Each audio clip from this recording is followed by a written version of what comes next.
off.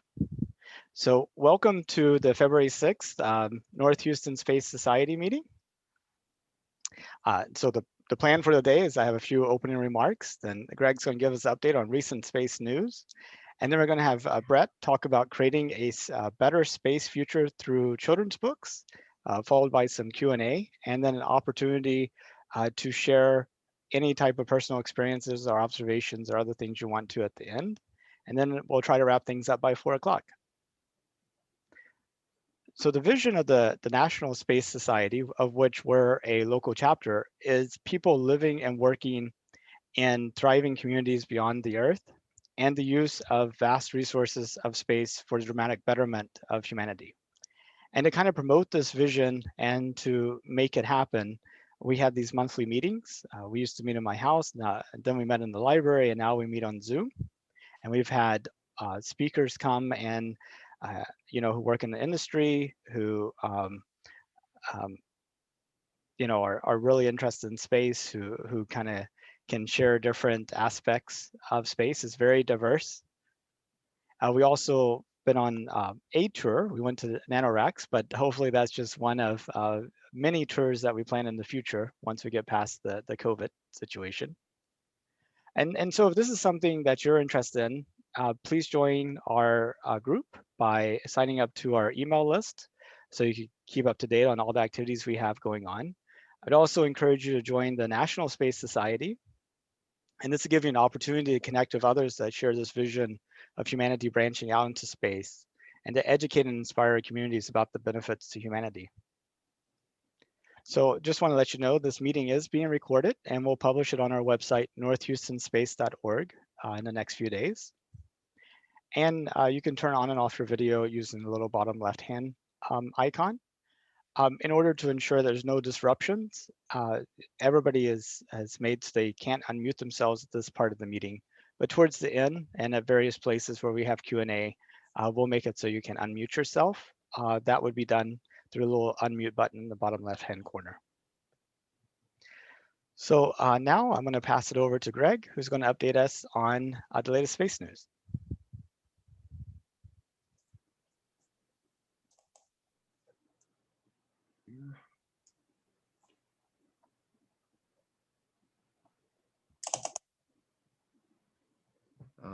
Let's see, I haven't actually shared my screen yet, but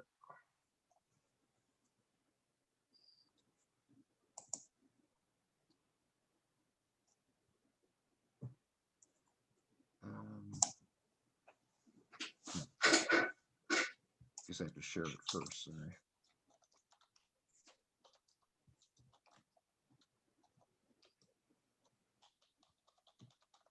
Whoop.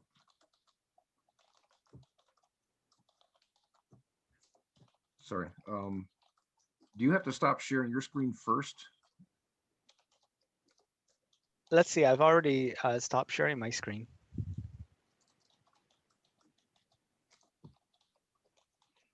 Why am I getting this? Sorry.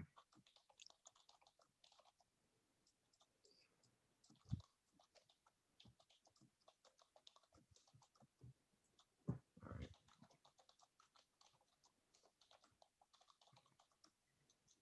Okay, you have the full screen version now? Yes, it looks great. Okay, good. All right, so we'll start off on the space news. Change the picture here. This is from NASA. I think it's a generic version of a moon lander and a sender. I don't think that quite matches up with any particular one of the contestants, but it does tie in with the very first news item, which is that NASA has delayed a decision. They normally have they started off with having 3 different groups competing for the human landing system. That is, what's going to bring humans down to the moon as part of the Artemis program. And they had kind of a vote off the island kind of set up where they were going to vote one of these groups off the island. They put that off for a couple of months. It's not really that surprising. I mean, anytime when you get a change of administration, just like in any organization, there's uncertainty about the new management. Nobody's quite sure what the politics will look like. It's not surprising that they introduced a couple months delay. It is a little bit tough, though, that Congress already had cut the HLS funding. That was one of the few things that they did kind of cut out of the budget, even in the previous Congress. So it seems pretty unlikely we're actually going to get people through the NASA space program on the moon in 2024, but it remains to be seen. NASA will adapt. Typically, missions change. We go to the moon, we go to the Mars, we develop infrastructure. But NASA does adapt and repackage things. A current approach of the moon to Mars was sort of a nice hybrid synthesis of the people who wanted the moon or the people who wanted Mars. Hardware programs do get repurposed. We have the Gateway and the SLS all kind of carried over from slightly different missions in earlier programs, and I'm sure something will carry over. So, it's probably not that significant, although it is one thing that will probably interfere with the 2024 human landing. The unmanned portion of Artemis still is going ahead. For instance, Firefly Aerospace got a contract here to deliver a payload to the moon. That's actually the 6th award within their commercial, it's called the CLPS, or Commercial Lunar Payload Services. We've already talked, in fact, in the past about Astrobotic, Intuitive Machines, and Master Space Systems, all getting contracts, typically to deliver some payload to the moon. And now Firefly also has one of those. And in each of these cases, they generally will have more capacity than NASA is actually paying for. So they're hoping that they can get some other people to buy some space on these missions. So if any of you out there happen to have a need to put something on the moon, there's yet another venue for you here. Mars, of course, the big news is that the really big news is all coming this month after this meeting. You remember 3 different missions to Mars were launched in July. They'll all arrive this month. The 3 missions are from the United Arab Emirates, the HOPE mission. These missions are all quite different from each other. It's interesting. The UAE mission is only an orbiter, so they're mainly going to be looking at the atmosphere, and they're getting there first. They're arriving around February 9th, so very, very soon. China comes next with their Tianwen-1 combination orbiter with a lander and a rover. They will reach orbit on February 10th, but they're not planning on landing. They haven't announced a specific date. What they're really planning on doing is more mapping, and then eventually they'll pick out a really good spot to land, and then they'll land by May. And right now, May is looking like the most likely date for that.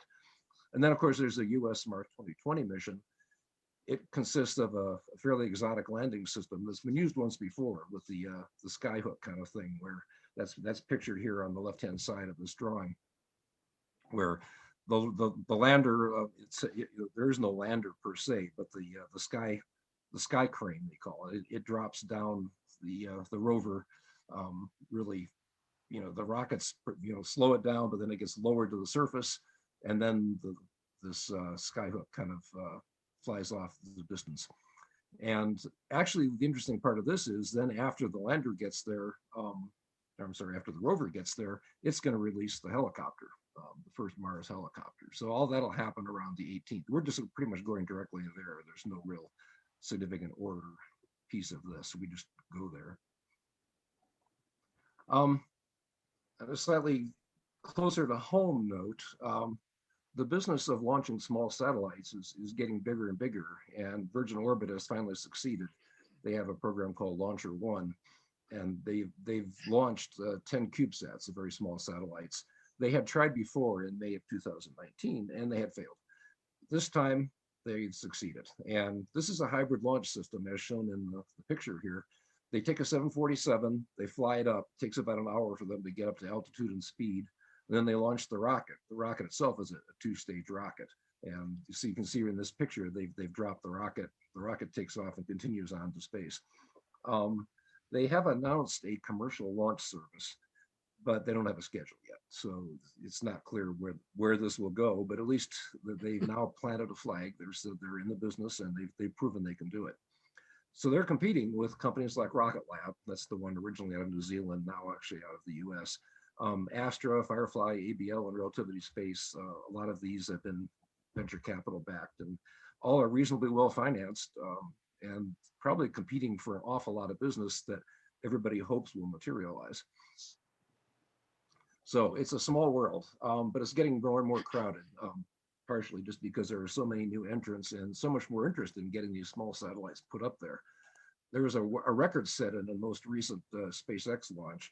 It was called Transporter 1, and it put 143 satellites into orbit in just one rocket. That was an all-time record. The previous record was held by India a couple of years ago.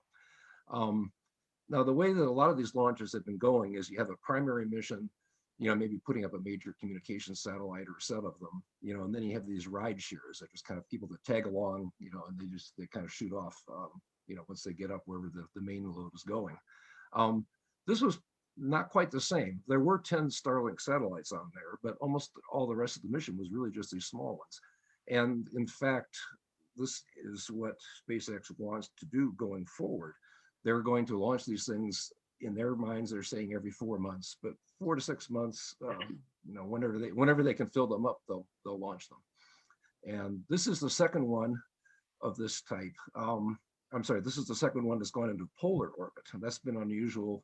We covered the time they launched the first polar orbit from Cape Canaveral. Normally in the past, those have been done from Vandenberg Air Force Base. And we'll talk a little bit about why that's significant here. In terms of the business side of this, it's interesting. The business is getting really complicated. SpaceX sells some of these things directly.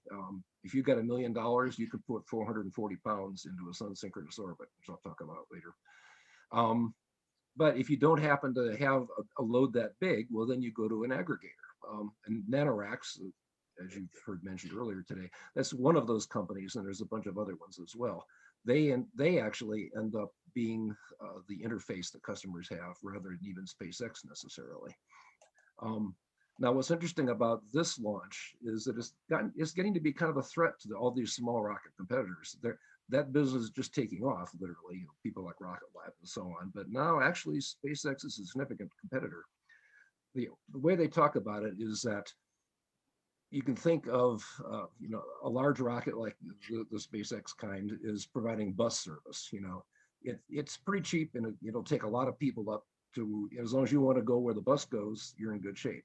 Now what's happened is companies like Rocket Lab are positioning themselves a little bit differently as a taxi service. They'll be much more custom, maybe faster turnaround. They'll get you up there, fairly quickly, and they'll go exactly where you want them to go because they're serving a much smaller number of customers. This has led to concerns over more and more crowding in the skies. It certainly stressed the U.S. military. They got a list from SpaceX of all of the individual satellites that were being launched, and still they had trouble. Just to try to identify and start tracking all of those objects coming off there is quite a challenge. And that's, of course, going to get harder and harder. More on the military here, the whole shift to small satellites changes everything. It used to be that you had a few satellites that were used for satellite reconnaissance, but that made them more vulnerable in satellite warfare cases. Somebody could follow along in your same orbit, and then blast you out, as has been proven by Russian and Chinese anti-satellite kind of weaponry. And now they're looking very seriously. There's a program called Blackjack to look at using a lot of small satellites. The idea being you're much more vulnerable, kind of the school of fish approach to being in space, as opposed to the one giant creature. And of course, it affects all the people that are planning space warfare of any sort. You can't really take out 1,000 satellites very easily unless you just launch a giant electromagnetic pulse. Through a thermonuclear explosion. But the problem with that is if you're an established space player like Russia or China, you don't really want to do that because you're going to take out your own satellites as well. So, it's kind of changing the whole nature of military thinking about space, this immense number of new small satellites. And you can see that here. This is the fairing of the nose cone of the Transporter 1 mission. At the bottom here, you can see there's a total of 10 of the Starlink satellites here. That's the internet communications that SpaceX themselves is selling. But then beyond that, those are the big ones relatively. They're there. But then all these small ones are kind of packaged, by all these various aggregators. And we'll talk a little bit more about that. You can see there's little ones here. So typically the aggregators take care of that. And the interesting thing here is that there's a whole new category of spacecraft that are really coming into their own now called space tows. They've been talked about, and there have been various versions of them, but now they're starting to have a significant impact. What they do, an example is the one here on the right, is that they carry a whole group of small satellites, and they're powered, so they can take them to different orbits, so that the ride shares now can be put in with big payloads. They can be managed separately and go into separate orbits from the place that the big satellites are being launched to.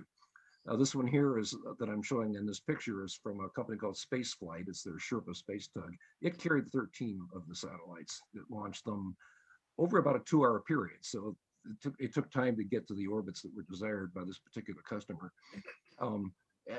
Incidentally, out of those 143 loads that went up with Transporter 1, there's just everything. I mean, there's communication satellites, experiments of one type or another.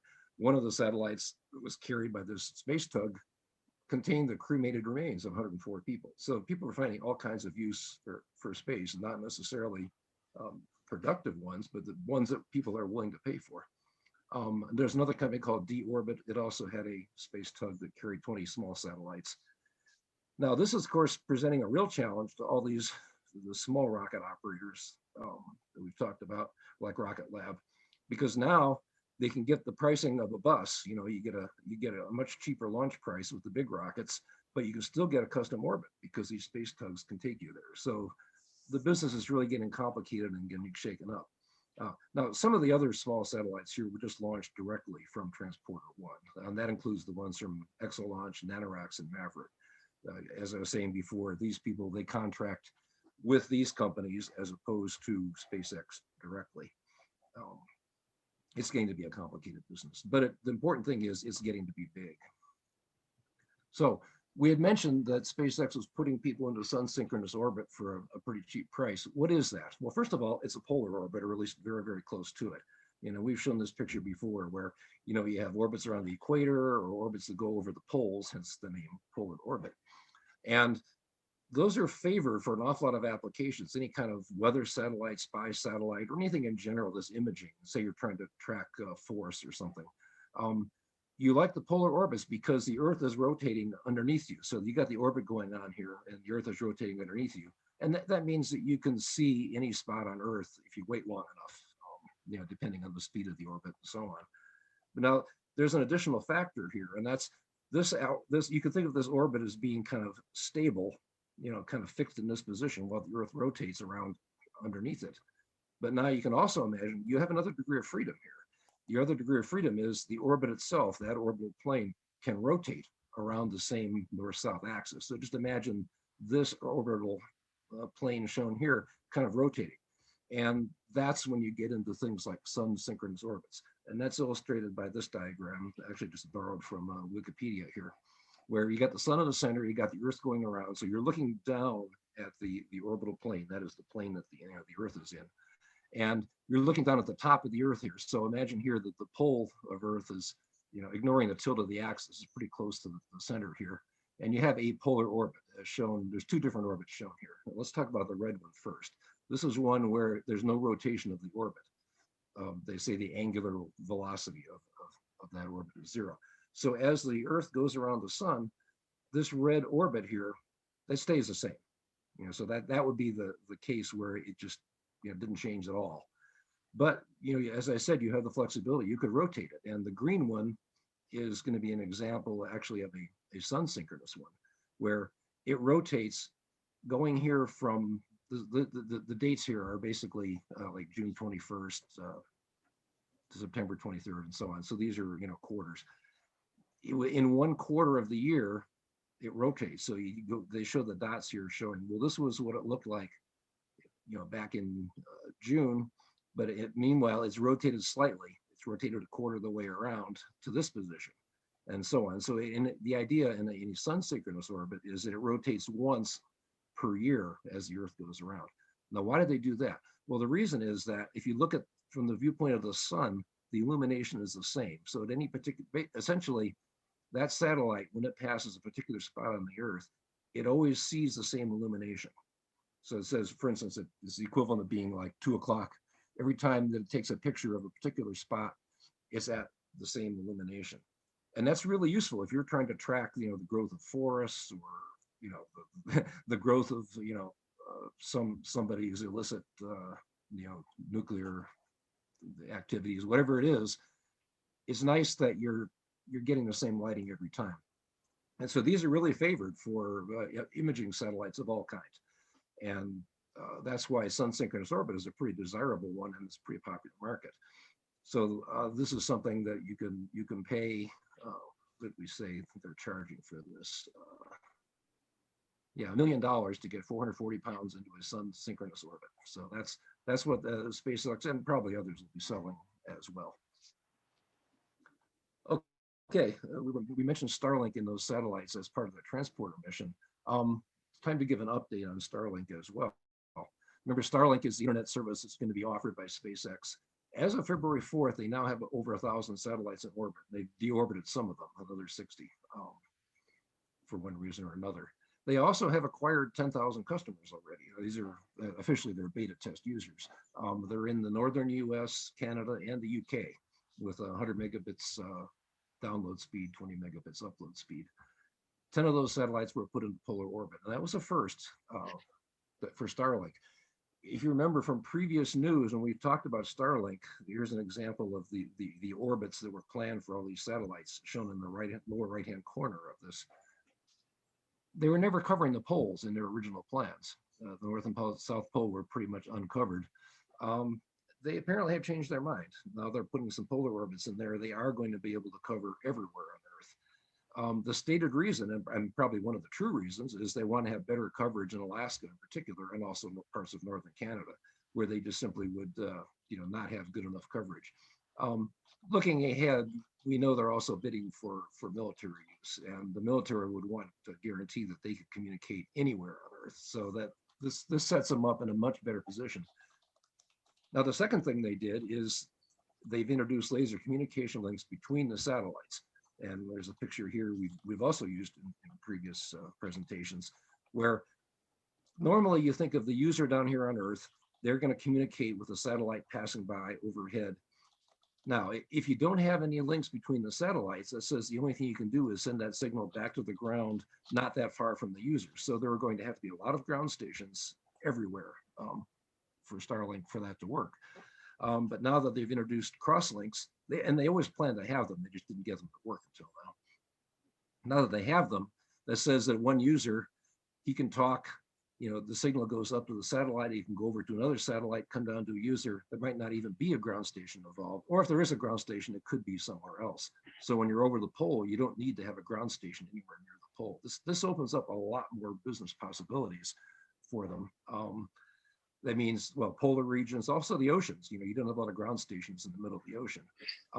And actually a significant factor is hostile countries. They might not officially allow service. Maybe they don't want too much free speech to reach their citizens, or, in a military case, the country could simply be hostile and not want you there.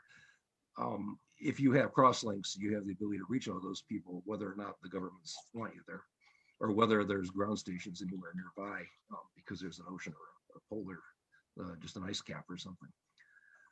There are some other advantages, though, also. You're also going to be reducing the time delays, or as it's called, latency. Fewer ground station hops. And it's especially important, you don't think about it normally, everybody just assumes the speed of light is constant, but remember, the speed of light in a vacuum is much, much faster than it is in something like optical fiber. In fact, it's only 2/3 as fast in optical fiber.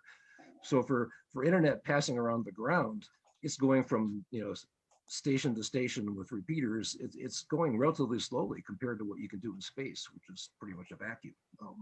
As I said, it's only 2/3 as fast on the ground. So there's a lot of advantages in having those crosslinks, and it looks like the SpaceX has finally gotten that right.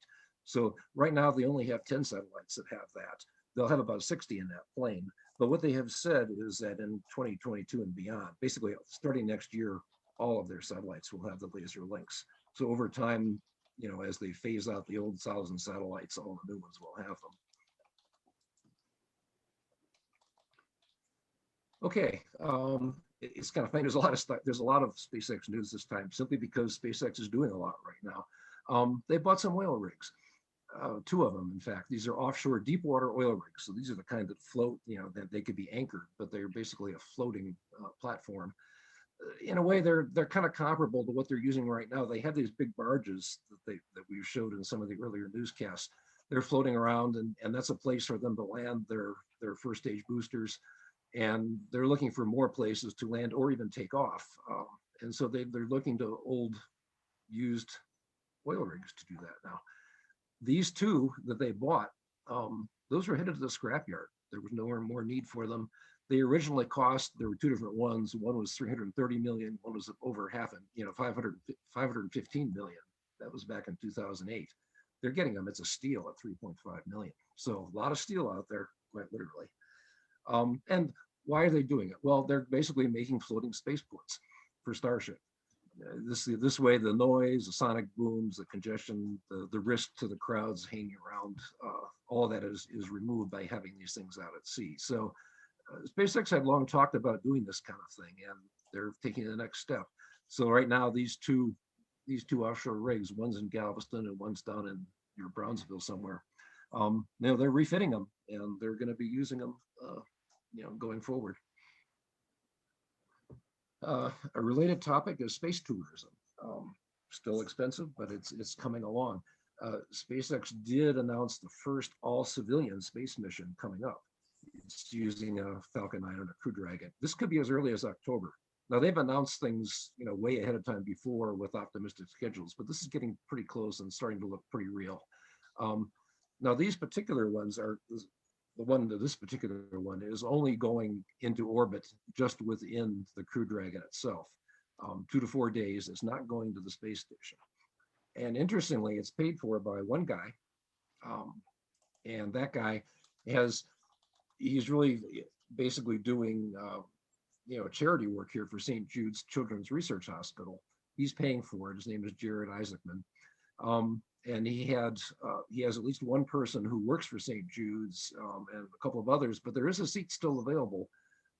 It'll help if you donate to St. Jude's.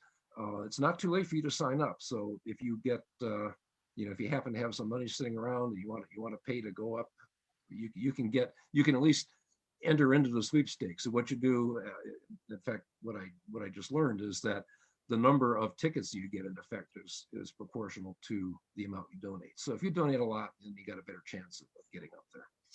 Now there are more missions that are being booked. Axiom Space already had booked another one of these civilian missions. This one, they're going to go up and they are going to stay at the International Space Station, and that also will be a first. And the idea here is that they'll spend 8 days aboard the space station. That could be as early as January. So it's getting pretty close. And Space Adventures is another company that is doing the same sort of thing. What does it cost? Well, looks like SpaceX is charging about 50 million per passenger. So it's still not really for all of us. Maybe a few of you out there can do this. I don't know if SpaceX is nickel and diming and also passing through the cost from NASA, but NASA themselves charges $35,000 a night for each passenger and $17,000 an hour for any astronaut time that you happen to need for support. So you'll have to factor that into your costs just in case SpaceX is passing that through. There's other activity unrelated to SpaceX. Blue Origin continues testing. They've flown their New Shepard 4 reusable rocket and their capsule. They just did a test this last month going up to about 66 miles, right at the von Karman boundary, what's recognized as a limit of space. So the New Shepard, this particular rocket is mainly oriented towards suborbital flights where they'll take people up in space for a very short period of time and come back. I don't actually know why they're not just going ahead and doing it. They've tested this thing quite a few times. There must be a few things they haven't felt confident about yet, but they appear to be ready. They've often in the past announced that service would start, in another year, and they've announced that for years now. So I would think they must be getting awfully close. One final update here, and that's that Venus life. This came up as a topic back in September. Some astronomers thought they found phosphine, which is a gas that really wouldn't exist in equilibrium anywhere on Venus. It's too reactive. So they thought this might be a product of life. So maybe there's some life up there, not on the surface where it's too hot, but up in the atmosphere. But doubts have been arising. There's a new study going around. It was actually discussed in the Nature magazine. The preprints are academic, and they're still under discussion. but they're basically saying that they're really just mistakes in the data processing. Phosphine can't 100% be ruled out, but it sure doesn't really look like there's anything there. So if you were thinking that, well, okay, maybe there's some life on Venus, the odds don't look that high right now. It was sort of a very short-term kind of thing.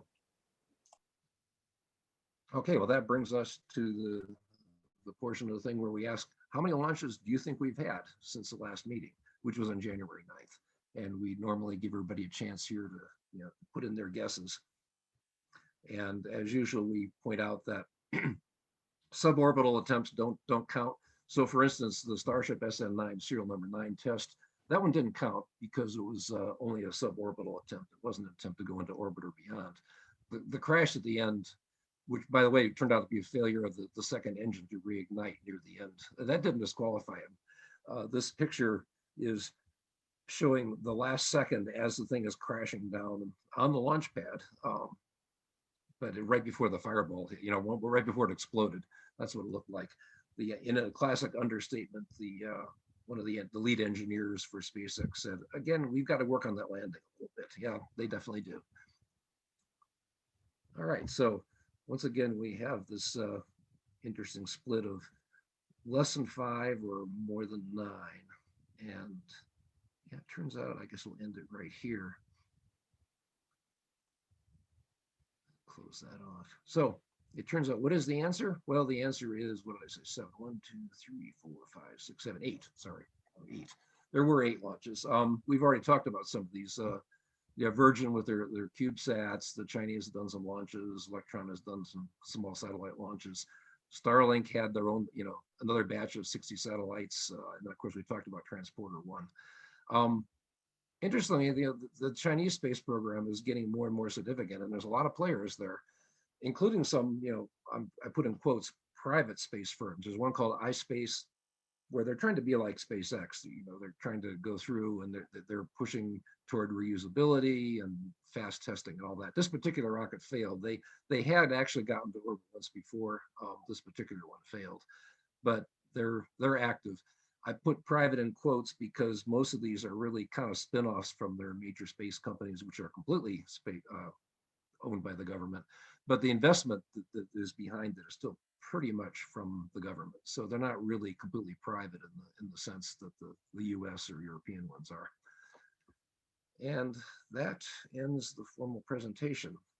Maybe open it up for any discussion or questions before we move on to the main speaker. I have a question. Yeah. Hi, Greg.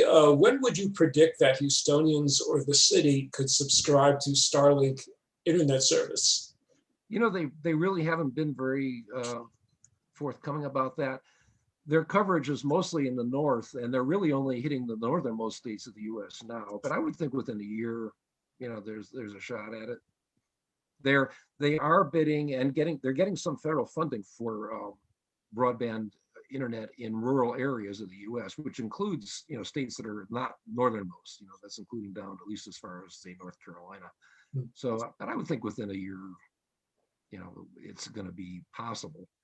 Thank you. But they haven't actually really announced a schedule, so I don't think it'd be sooner than a year. Thanks. Any other comments, questions? I have a question for you, Greg. Yeah.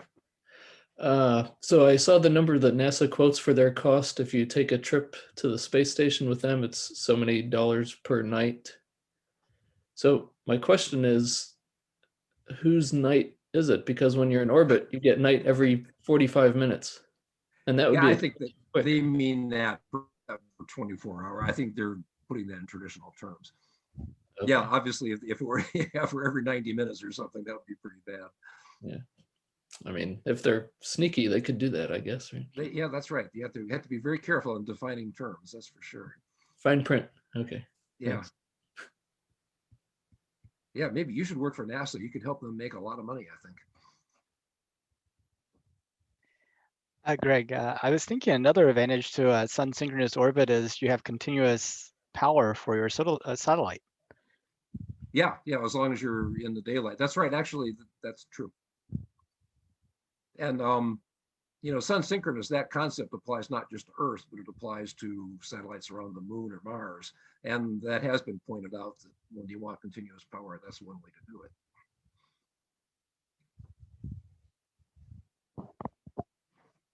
Okay, well, I guess we're ready to move on to the main event here with Brett.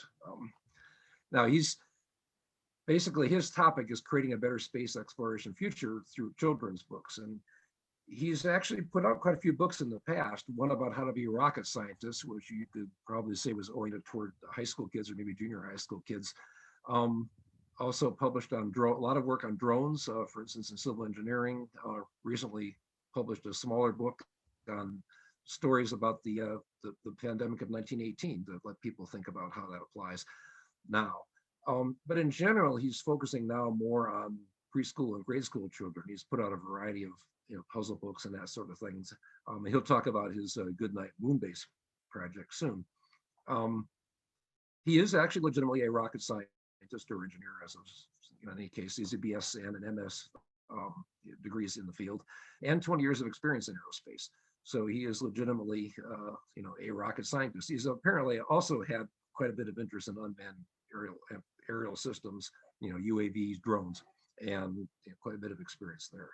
So anyway, with that, I'll turn this over to Brett. All right, thanks a lot, Greg. Thanks, Nathan, for having me. And hello, everyone. It's a big, fun privilege to be here. So sound check, and we're good? Yes. First question? Okay. All right. Well, I made a presentation, so let me share my screen, and then we'll do a show and tell here for what I've done and where I think it can make a big difference for us, for everyone that wants to pursue space exploration. All right, let's see. I'll share my screen. Let me go to full screen first. Hold on.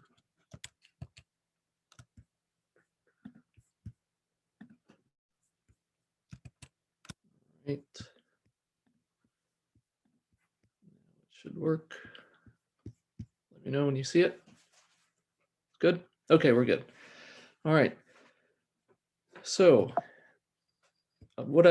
since I have an engineering and a project management background, I'm always thinking about how to solve problems and how we can do that. So now let me figure out how to advance the slide. All right, so we have a lot of problems in our world to solve, specifically about space exploration. And hopefully people here agree that I think we should have more people that know about the space exploration efforts that are happening in the world. And it would be great if they had a more personal and emotional connection with what's happening so that they felt like it was important to them and it could make a difference for them. And what I think is one of our biggest tragedies, you could say, in the world is that we have all of so much untapped potential in people around the world that they could be contributing to space exploration, but they could be doing so many other things too. But for various reasons, we're not able to benefit from that. And then there's also problems with, there are a lot of pursuits in space exploration, but as we know, they're not all peaceful. There's different missions going on, but it would be nice if we could have more people involved in the peaceful, prosperous missions that would benefit all of us. And there's some other problems we have with our education today. Kids want to have fun learning what they need to learn, what they want to learn, and parents want that for their kids too. They want it to be meaningful and fun. And so, since space is such a fun topic for a lot of us and for a lot of kids, I've been thinking about how can we bring space topics into education and learning. So a question everybody, I'd like you to ask yourself, if you're a space fan, and since you're here, you probably are, when did you get hooked on the topic? And I'm guessing it was when you were very young, very little, right? Because that's what happened with me, at least. And I think it seems to be a natural appeal to a lot of kids when they look up at the sky, at the stars and the moon. So what if we could capture that energy and enthusiasm when they're young to give them materials that then actually teaches them something, but actually shows them that, yes, there is something here that you can learn and learn more about and have fun with it. So that's really how I got started in my career in aviation. I always was playing with airplanes and things that flew, model rockets. I did that. And so here's some more highlights from my career so far. I went to Purdue for undergrad, which was a great school for aerospace, then went to Penn State for a master's. AIAA is the largest professional society for aerospace engineers. It's the American Institute of Aeronautics and Astronautics. And I've been active with them my whole career with mentoring, volunteering, and going to conferences, producing papers, things like that. So I recommend that for everyone. Maybe that's not your one, but if you're into a career and a profession, find an organization. And this is a great example too here with Nathan. These clubs, these organizations are great to find people. And so you can see some other highlights there, mostly with aviation and aircraft. I was fortunate to submit a couple patents and get those awarded. So that was great satisfaction. And then in 2014, I thought about writing a book. So this is the first one here, How to Be a Rocket Scientist. And the idea was to give young people 10 powerful tips that they could use, practical tips in today's world. And here's what I think will relate to what we'll see soon is that we're in a new era now for space exploration, but also for career opportunities where anybody has opportunities now to pursue knowledge and learning because we're all connected through the internet. And so you don't have to follow a traditional career path or education path anymore to learn something and to find people, to meet people and learn from them and to find a career that is a great fit for you. All right, so here's a bit more about my approach and what led me to this point with these children books. So with my engineering background I mentioned, I like to think about problems and how to solve them. I believe it's important to take a systems approach to things we're trying to solve. And I am a big fan of the Pareto principle, which means that in large complex systems, 20% of the effort usually produces 80% of the results. And it's true for organizations, it's true for nature in a lot of ways. But I like to find that 20% that will make the big impact. And I've become a student of innovation in the last few years to learn how we can apply our creativity to difficult and technical problems. And so I believe in taking an artistic approach to work. So I'm a huge fan of great design companies like Apple and companies and people that treat their work like artistry. I think that makes the world a better place. And if you're going to make something that is challenging, technical, why not give it some artistry too? And then you'll see a Venn diagram that I like to think about, and it's how I try to figure out what I'm going to do with my time here on planet Earth. And so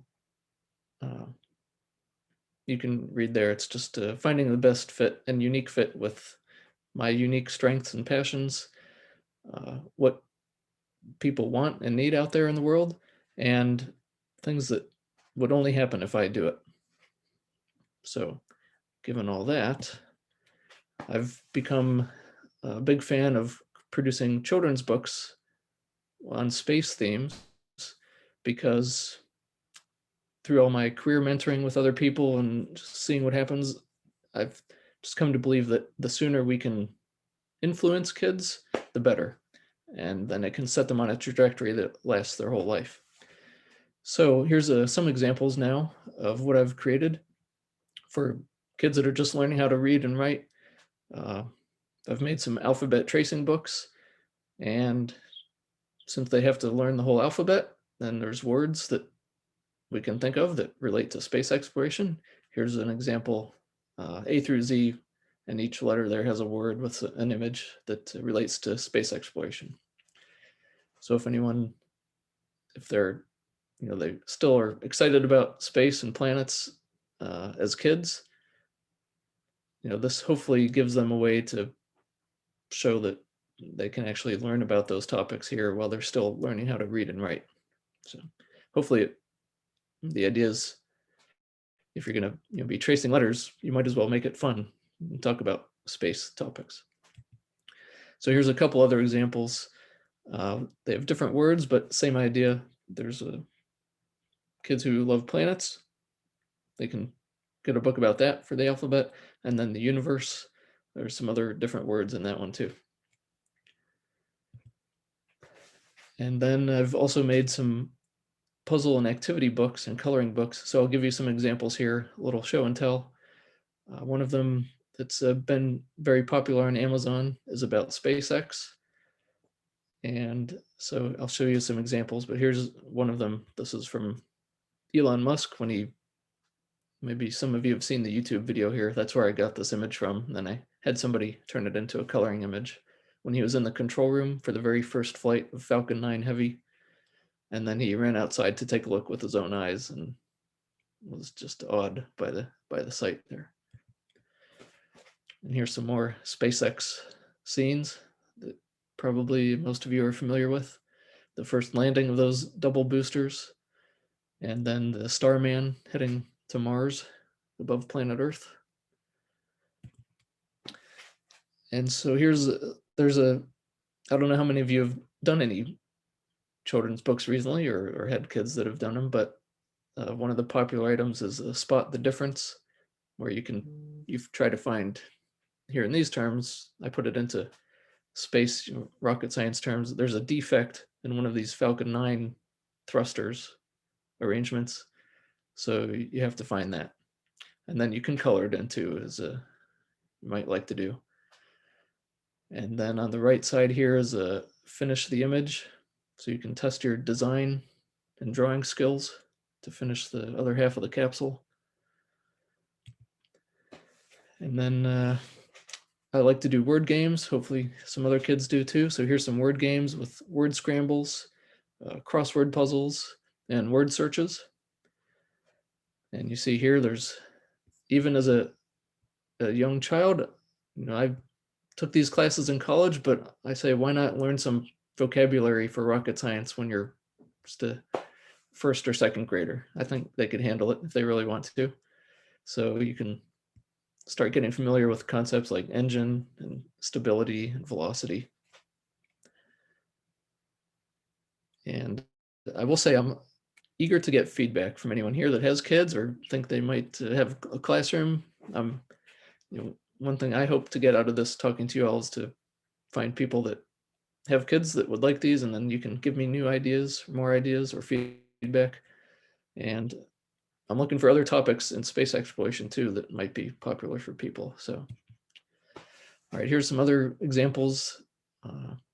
Mazes are popular with kids, but what I like to do is turn them into something that has a space theme connection. So in this example, I just explained that you're trying to make a connection from West Coast to the East Coast here for satellite communication. And then cryptograms, I like to make those. And these are quotes. This example here is a quote from Elon Musk on engineering. And then there's also two-player games. And one thing I'll say here, everybody knows how the internet and computers have taken over our lives. Kids are on computers now even more with remote schooling. So I think it's important to have kids have another alternative away from the computer and screen time, some old classic fun with themselves or with other kids or family members.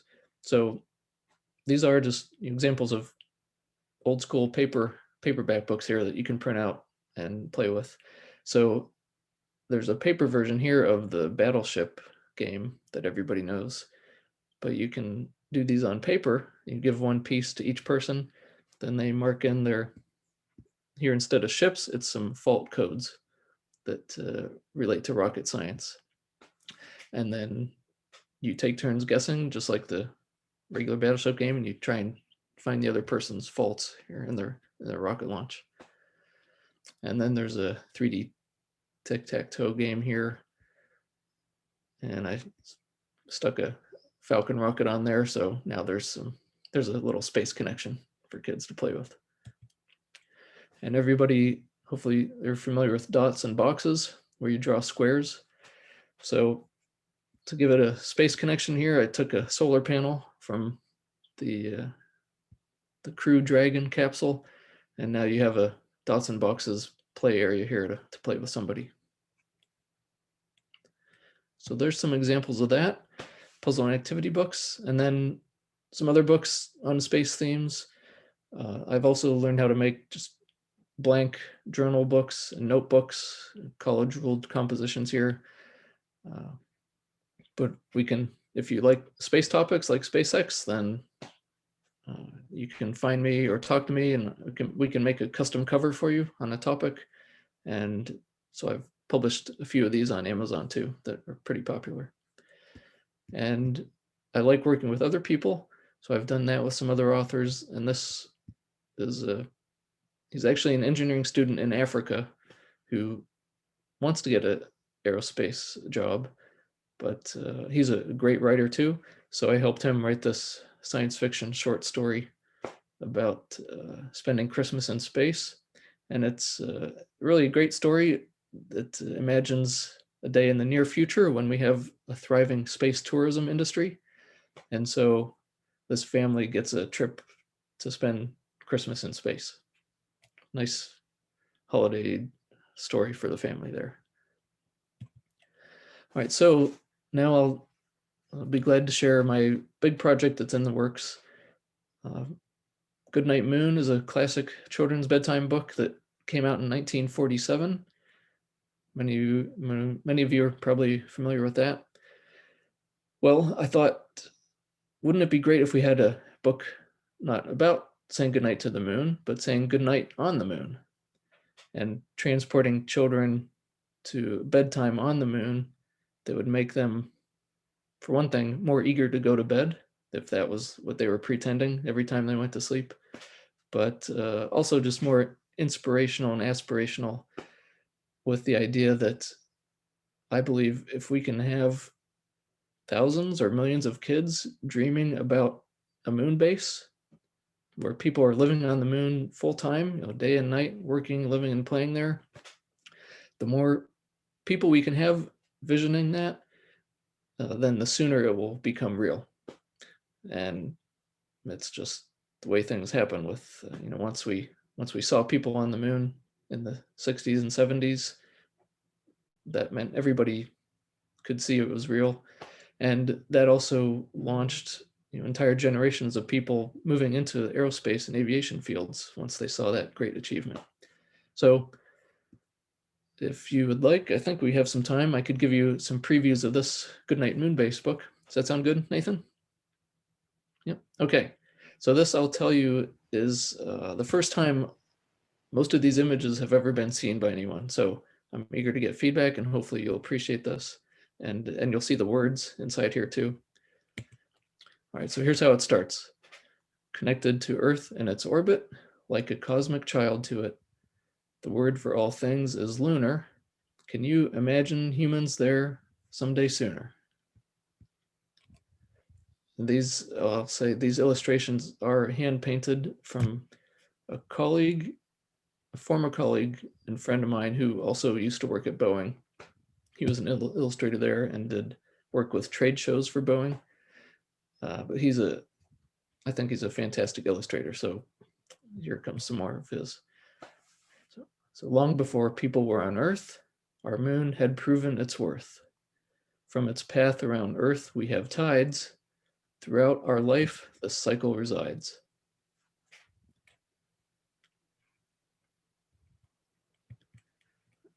So now we're moving beyond Earth to the moon. So when you look at the moon, what do you see? Why not a home where other people will be? So now we have a child coming up to the moon base here from his moon capsule. So I'll skip ahead. So the book goes through now living and working on the moon. So here's where we get near the end. Our moon is a cosmic playground for science. Building, testing, and learning is our reliance. Good night, moon scientists. Good night, moon experiments. So the idea here with this book also is to alternate between color and black and white images and drawings. So I'm real happy with the illustrations we've been making together with this illustrator.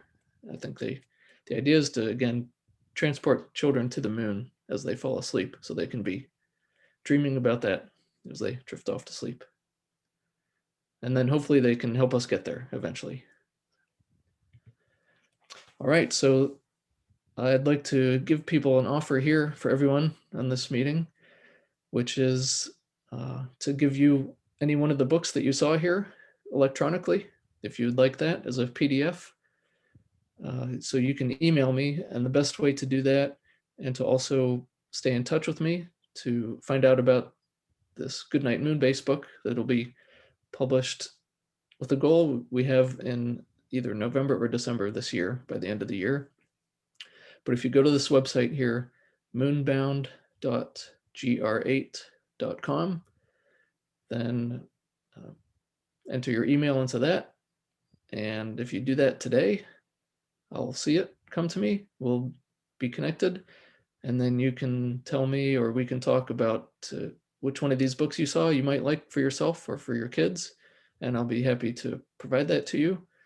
Or I'll say, if anyone from Amazon is watching, it won't be the exact same book from Amazon because I'm not allowed to offer it outside of their platform, but we'll do something different and you'll still be happy. So there you go. All right, thanks, Nathan. I'll be glad to have any questions or, oh, here, I think there's one more.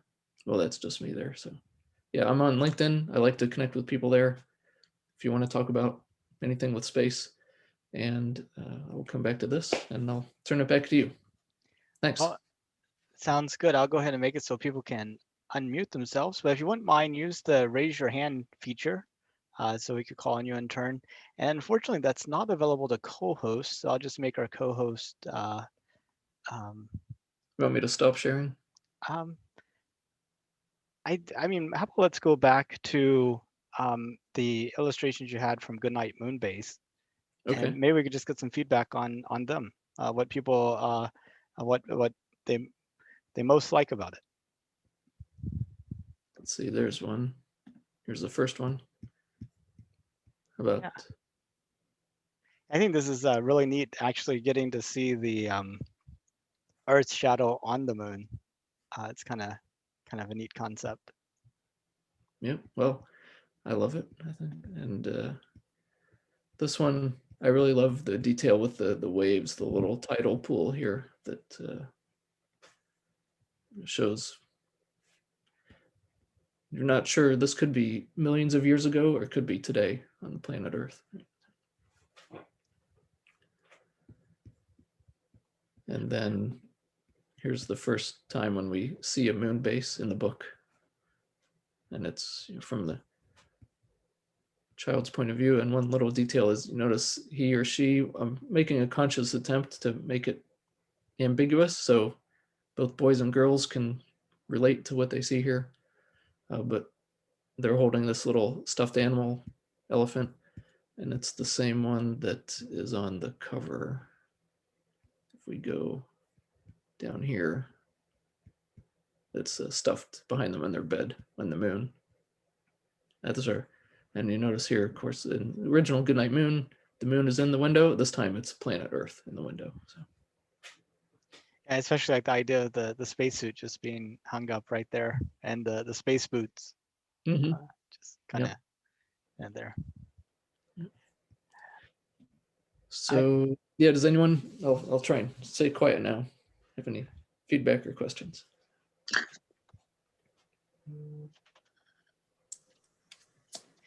Hi, this is Ken. I can't raise my hand for some reason. Why did you choose to do color and black and white illustrations? Well, good question, Ken. The reason is it's an homage and throw back to the original book, Goodnight Moon, because that's the approach they took there. And so that's the main reason. It also gives a little contrast and variety in the book. So Got it. It's been a while since I read Goodnight Moon, so I didn't remember that. Heather, I see you have your hand up. Hi, Brett. Thank you so much for being here with us. It's fantastic of the work that you're doing. So a question is, in comparison with you have Good Night, where it went through actually the lunar cycle. Is there any type of reference as to the Earth cycle within your particular book here that you have? there is, and it's something I actually I don't think I knew this until I started the book, is that the moon, because of its rotation with Earth, that every day on the moon is 2 weeks and every night is 2 weeks for Earth time frame. So I have a page in this book that explains that. Is that what you're referring to? Yes, I think that's great. Absolutely.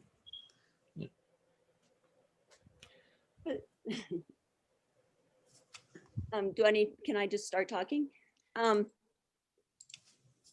go I ahead. was wondering why you wouldn't have the things floating around in the cabin or showing that they're strapped down in some way to show the weightlessness. Well, I wanted to just keep it simple and clean here to show, hopefully, that it was a bit of a struggle to make it clear that they are in a space capsule here. But I wanted the main attention to be on the moon base here outside the window. Oh, I was thinking of the one with the objects, like her sleeping in the bed, or the Okay, on the cover. Yeah. Well, the moon does have a little gravity, so they wouldn't be weightless on the moon. And But she's in a capsule, right? Or no, she's in the moon station. Is that? this image here is in the capsule approaching the moon base, so about to land. But that also, they should have gravity there also, right? Because they're now nearly on the surface of the moon. Am I right, Nathan? You can tell me what you think. Yeah, I think that's right. As long as they're not like in free fall, probably, using its thrusters and engines to slow down its descent, and you would definitely feel the pull from that. Yeah. Plus, she's strapped in. You can see in the illustration. I like the little elephant. I guess a stuffed animal. It's kind of neat. I see Alexa, you have your hand up. Hey, thanks, Nathan. Thanks, Brett. This is a really great talk. So how, just for copyright purposes and all that, how different do you have to make this book from the original? Just out of curiosity. I mean, is it like a parody? Is it, how do they look at that? Because I want this published, so. That's right. And that was one of my first questions too. And so I talked with a copyright attorney, and they confirmed for me that the original book title is actually not copyrighted or trademarked anymore. Nice. You can have spin-offs of it. I'm not repeating any of the words from the original book. It's all the words are new, basically.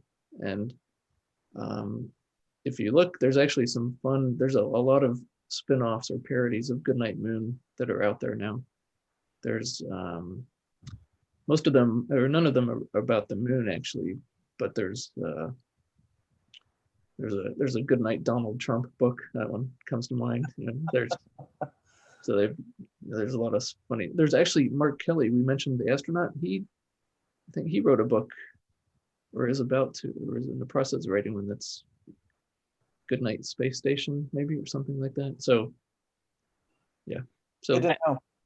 I've definitely seen like Goodnight iPad and things like that. So. Let's see, Janet Lee. I just want to thank you for this book. I love the illustrations. I love the callback to the time in the 40s and earlier when we had color and black and white. A lot of that was due to the cost of printing. But I love the little hand reaching out through the moon window, all the little details that a child would think of that would make it personal, that would keep them involved in what you want to share with them, but they're still involved enormously with little details. I appreciate that, and I wanted to tell you that. Okay, thanks a lot. Yeah, I think the illustrator, he's done a fantastic job with details here. So even in the black and white paintings here with the shadows and the images and the ones here, let me stop sharing them so I can avoid a computer crash. The others I can't show you yet, but they're looking fantastic with the details. And if you do go to that website I mentioned and sign up with your email, then you'll get to see more previews of the illustrations as we finish them. So in doing those is the reason why the book won't be finished until the end of the year, because each one has taken a bit of time. So, but yeah, thanks for the positive feedback. I think it's coming along great too. And David, I see you have your hand up. Yeah, you hear me all right? It sounds good. Okay. Hey, Brett, I've got another sort of problem that we're trying to solve on getting middle school students prepared to and engaged into a high school space settlement design competition that Anita Gale and others, myself included, have been running for a long time. Anita's not really, I guess, that familiar with or interested, as the case may be, in working with really younger kids, but a number of volunteers are thinking that we should have a path for kids from middle school to kind of get them prepared for and interested in the competition. Are you familiar with that competition by chance? Say the name again, please. Space Settlement Design Competition, or International Space Settlement Design Competition for the international version. It's global. I don't think I'm familiar with that, no.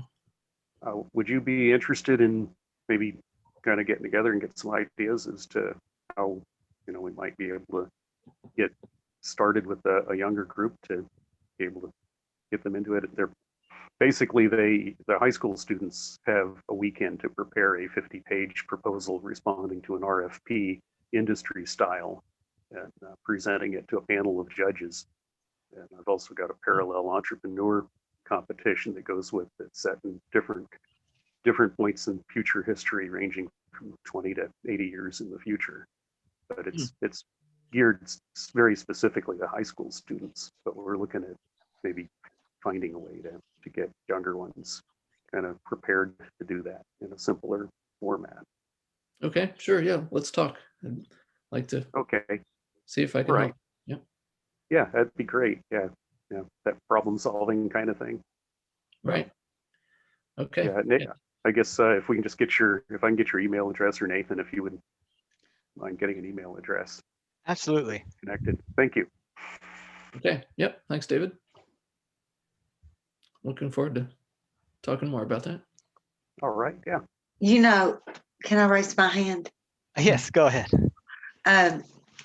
I used to read to my son every night, and I do have interest in space. But I do know that there is an area of comfort with children when parents cuddle them and read to them. So any parent that gets this book and cradles them in their arms and reads this story to them is going to open a world of comfort for that child to grow in. It's just more than, just showing the little facts of the book. Really, there's a comfort zone that will follow the child throughout their whole life. For me presenting this in childhood, I think you well stated in some ways that you were doing that, but I just think it's awesome. All right, thanks. Well, let me say also, fortunate to have my mom and dad joining us here. So hi, Mom and Dad. So thanks for all your support too. Yeah, I saw it there. I think that's great. Yeah. And I see Stephanie has her hand up. Hi, Stephanie. Hi. I was just wondering, and I'm sorry I had a soccer game, so I'm a little bit later to this than I had hoped. So I love reading through space, and I think it's inspired a lot, and I've read so many great books, and I don't have grandkids yet, but I'm gonna get your book and be ready. I was curious, my 8th grade students read both The Martian and October Sky as inspiration to our Force and Unit Motion, our unit on Force and Motion, and also just on our space exploration unit. Are there any books that you might consider that would be better for, like, I always have trouble finding books for my 6th graders. They're not quite ready for those books, but just trying to get them to the level where it's more interesting. It's a little bit higher level elementary. It's just that's a fine line, and I didn't know if you might have any recommendations. I'll mute. Okay, good question. I don't have a good answer right now offhand, but I'll think about it and try and get a good answer. Maybe somebody else here has a suggestion. Oh, Ken, you have a suggestion for 6th graders? No. Oh, you're raising your hand for that. Well, let me ask Barbara since she raised her hand first. Hi, Barbara. Well, and I had a thought about middle school, and we won't talk about how many years this goes back. But I certainly found science fiction in middle school, right? And one of the things that popped into my head was that the old Heinlein version of how one would go into space was so utterly simplistic and unrealistic, right? I mean, if you remember, the kids just built a rocket in their backyard and took off, right? And I'm wondering how one makes the transition between the Goodnight Moon version, which is it's all easy and we're just going to get there, and the high school version, which should be, my gosh, this is complex and hard. How could we make it work, right? So at middle school, that transition needs to come into being, and there's the question of how many of us could have read the more complex version at 12 or 13, and how many of us aren't ready for it yet. But we need to be kind of aware of when the kids are ready to go, oh, wow, this is hard, but I can do hard things. So actually, I won't be able to connect now and answer Stephanie and Barbara, but I actually know another former colleague from Boeing who wrote short stories for kids about these kind of STEM topics. And he wrote them as short stories, which is nice because then they're more digestible, and you can he actually would pick a specific topic like from the educational curriculum, then write a short story around it to explain it. So his first name is Ken. I know that. I'll have to do some research, find out how to get in touch with him again. So I think we're connected on email, Stephanie, right? Yeah. Okay, great. So I'll follow up with you. Talking about Ken had his hand up. Yeah, sorry. The other Ken had a question. Yeah, thanks. Well, I mean, I started out with people like Ray Bradbury. I mean, I think the Martian Chronicles, I read that when I was in 7th or 8th grade, so that's a good place to start. But I see that we have someone who's sort of like the target age for this book. I wondered what she thought. Maybe Bryn Lee Wright, her name. Yep. Hello. I really like this book, and I kind of want it just a little bit. Well, actually, really want it. So I'm going to ask my mom if I can get it, because I have a younger brother too that's like 4, so I want to read it to him. So yeah. All right. Well, thank you. That's great to hear. Brett, how far away are we from the publication date? Well, it's aiming for November or December this year, so it's still a few months out. And that's based on how fast I can have my illustrator work and still have a life and do everything else he has to do. So, and he's but I think the quality really, even if it takes longer, there's a chance we might not get it out till next year. I'm really happy with the quality of the illustrations, and this, I want this book to last, a long time, and take care of itself for a long time and be inspirational for kids for a long time. So we're going for quality more than speed here. Can I say something? Sure.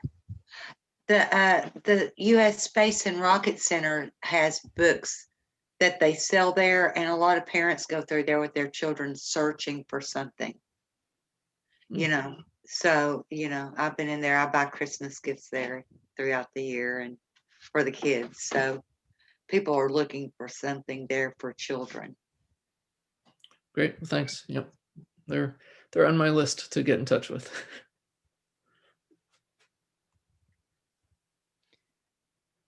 How about, does anyone have thoughts? I'm curious about the other puzzle and activity books with the word searches with vocabulary words. Is there? I do. Okay, Robin. I think that would be a great resource for classrooms, for them to have something enjoyable to do and then learn to. They were talking about middle school. I see things that fit into middle school that, they can fill into things about the rockets and things like that, that would lead them to a next step for fun things to start before they do a more difficult project. Okay, thanks.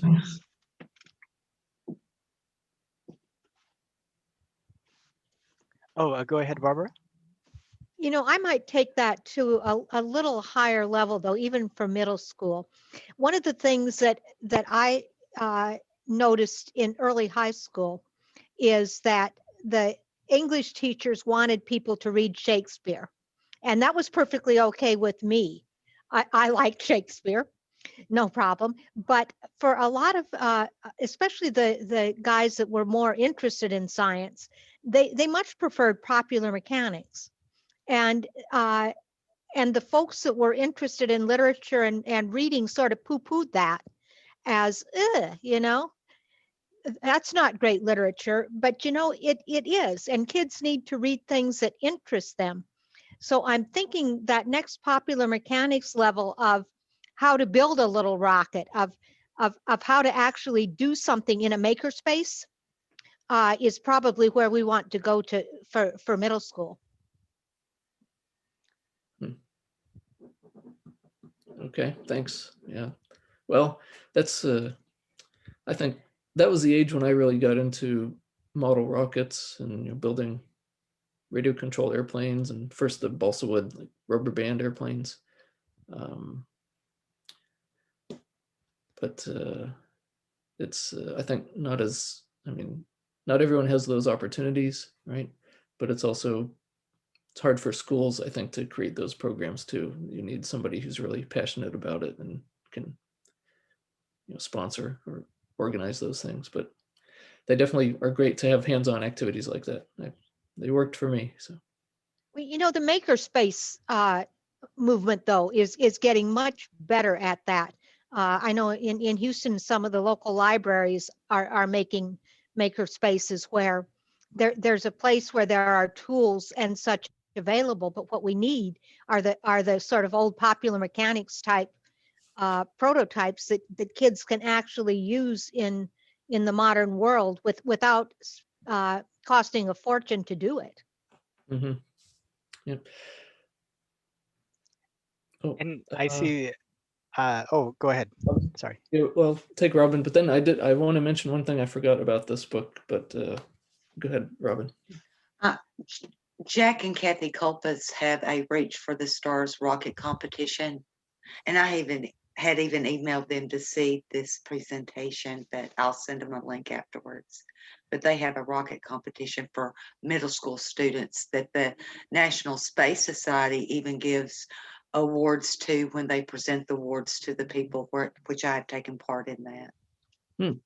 Okay, great. So this actually is what I should have mentioned before, but one of my other purposes with this book, Goodnight Moonbase, is to promote and give more exposure and more funding to organizations and institutions that are helping us get back to the moon to stay.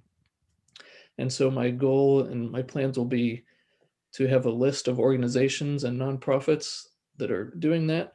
And then after somebody buys the book, they can go to my website and pick one of those organizations and donate a portion of their sale to that organization. So I'm collecting names and prospects now for those groups, and the more the better, I think. So let's let's be like a rising tide that lifts all ships. So please get in touch with me for any suggestions or requests on that too. So. And Stephanie, I see you had your hand up, but it went back down. So I didn't know if you had a question or not. Oh, I was just gonna suggest if you want to give my email to the gentleman that was asking about colonization projects.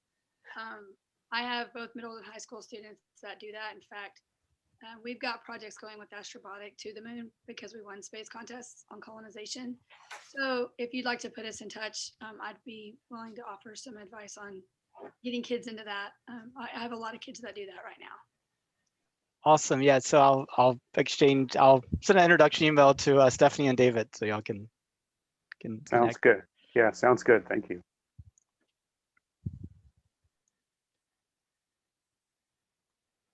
Okay. Well, your call, Nathan. Oh, Greg has a question, looks like, maybe, or comment. Go ahead, Greg, you're still muted. There we go. Question on what is the target age group for the book, The Goodnight Moon Base? It's starting at around 1 year old, whenever kids start getting bedtime storybooks read to them. And so they won't be reading it themselves at first, I expect. So just like Goodnight Moon today, which is still read, to kids, but then hopefully it will stay with them as they learn to read themselves and can, follow the words on the page, just like Goodnight Moon. So it seemed like the vocabulary was a little bit more advanced than the original Goodnight Moon. That's why I was asking. It is, yeah. And so I do plan to work with a children's book editor to get another look at those. But right now my attitude is it's okay if some of the words go over their heads, and they don't know what they mean, but maybe with the context they will start to learn, and the pictures will tell the story well enough that I think it will sink in. But I think it'll also then, when they do learn these words in school or later, then they'll be able to look back fondly at this book and say, wow, I've actually heard about that word when I didn't even know what it meant. So but that's a great conversation for mom too, and dad, as they're reading it, to go, wow, that's an interesting word. Have you heard that before? Right? Mm-hmm. Yeah, hopefully it will spark curiosity in them. Yeah. And yeah, Heather, I like that you're saying good night to more complicated concepts in a way, like moon-based scientists and that sort of thing. The original book was kind of good for my grandson. My first grandson had that read to him, and you have this practically good night doorknob, good night this. He actually picked up on that, and so he didn't want to go to bed really, so he would stall way beyond that book. He'd want to say good night to everything in the room, and there's a lot of things in the room, but they're all just simple nouns. And of course, he learned them all. Actually, I kind of like yours better because it's addressing things that are a little bit more complicated, and not just a way to delay actually having to go to sleep. Oh, thanks. Yeah. And Heather? Yes, well, I think actually having those higher level rigor vocabulary words is more beneficial for the students, because I teach pre-service teachers how to teach science, and I was an elementary teacher myself. So, we have these first graders, kindergartners who know how to say how many long lettered words of dinosaurs. Why not talk about space? So I give you kudos for doing that. And I think it's very important that even if the students can't read at that time, that pictorial representation provides them that storyline as well. So that way, at least they have some context. So when they get to that point of being able to read, it makes it that much more rich of experience. But my other question too is, what would you say, because are these self-published? Are you that self-published author? I am, yep. So, how did you go about doing that? And what type of advice would you give to those wannabe self-published authors? Well, that's a great question. And I don't know, Nathan, how much time we have, but basically, I went for speed and control for my book publishing and trying to shop for a big name publisher and then going through the process. I mean, I just decided I wasn't even going to try because it would be so unlikely for me to find somebody and take so long in the process. So I'm open to that possibility for Goodnight Moonbase. I did have a discussion with one publisher actually, but that didn't work out for them. So I'm just proceeding on my own, and I care about quality, like I said, but I care about speed also. And I think the sooner we get this book out into the world so kids can read it, the better we'll be off. And so there's pros and cons. It's a trade-off, just like every engineering problem, right? There's trade-offs.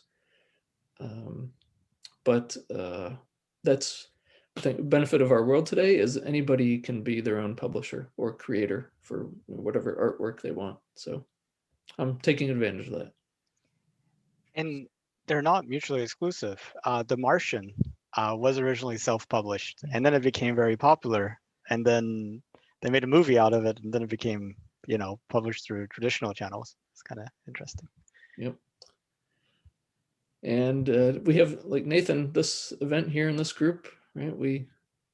He has his own media empire here now, right? So we can take charge ourselves. So there's one thing. Can I say something? Sure. I'm sorry. Doesn't the National Space Society review children's books? Oh, they do. Yeah, you definitely would want to get a review and Ad Astra. That's the National Space Society, you said? Yeah. Okay, thanks. They put the reviews in the. Go ahead, you can explain, Nathan. Oh, you're probably more familiar with it than I am, since you work with them directly. I would get in touch, and I hope to be able to talk to you post meeting for a report, but connect you with some people that do book reviews. I know that they do something with children's books specifically. I've seen it advertised, and connect with some people. Maybe that would be helpful to both entities. Great. Okay. I appreciate that, Robin. Thanks. Well, while you are thinking of some other questions and comments, I did want to kind of revisit a point that Greg talked about in his space news, and that is this Inspiration 4 mission. What this is a flight on a Dragon capsule later this year, or as early as later this year, I should say, for 4 people. It's going to have Jared Isaacman, as well as a person that works at St. Jude, as well as someone that's been chosen from the pool of people that have donated to St. Jude, and then somebody that's actually created a Shift 4 shop with the Shift 4 platform and created a viral video about it. This is an opportunity to actually go into space if that's something you're interested in, and they're actually going to have the selection of these people by the end of this month. And from a space standpoint, they're playing a Super Bowl ad tomorrow, and maybe I should go ahead and show that here. Share sound. They're playing this Super Bowl ad.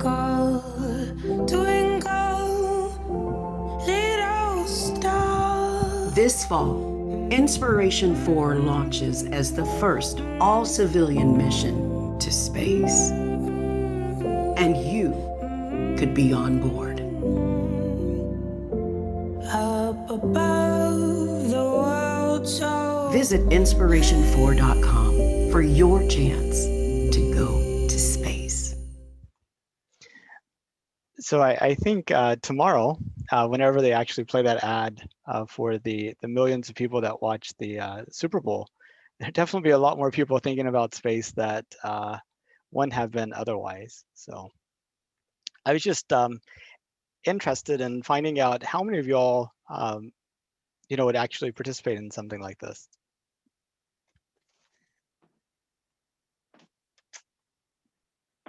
I guess Ian.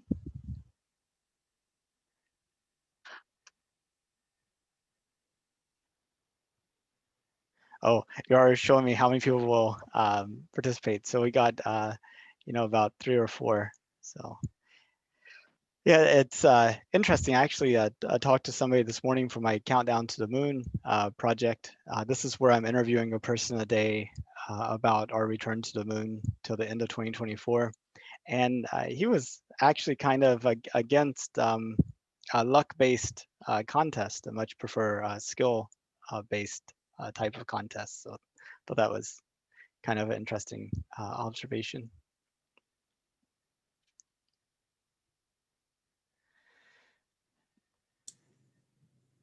Oh, sounds good. For Brinley to go. Yeah. Sad part, you do have to be over 18 and you have to be a US person, which means either a citizen or a green card holder, from what I read.